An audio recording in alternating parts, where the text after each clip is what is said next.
ఈ పరలోకపు తండ్రి ఈ రోజు రాత్రి నీతో మాట్లాడుతున్నాడు. I am your father. నేనే నీ తండ్రిని. I am there for you. నేను నీ కోసం ఉన్నాను. నువ్వంటే నాకు ఎంత ముద్దో తెలుసా. నిన్ను చూడకుండా ఒక్కరోజు కూడా ఉండలేను నేను. నువ్వు మాట్లాడుతుంటే నాకు అదేదో వైలెన్స్ భాషినట్లుంటది. That's how your God feels about you.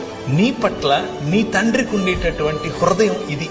ఎంతగా నిన్ను ప్రేమిస్తాడంటే నీ తండ్రి నీ కోసం చచ్చిపోయేంతగా చెబుతారు ఈ లోకంలో ఉన్న తండ్రులు. కానీ మా నాన్న చేసి చూపించాడు. వచ్చి మనందరినీ మళ్ళీ ఒక్క కుటుంబంగా చేయటం కోసం తన శరీరాన్ని విరిచాడు. రూపాంతరము చెందించటం కోసం రూపురేఖలు లేకుండా పోయాడు. ఆయన తన శరీరాన్ని నాటాడు. ఒక విత్తనము వలె విరిగాడు. ఒక విత్తనము వలె ఆయన పగిలాడు. దున్నబడినటువంటి ఆయన శరీరం నాటబడిన తర్వాత 2 దినములైన తర్వాత 3వ దినమున యెహోవా సముఖమందు మనము జీవించినట్లు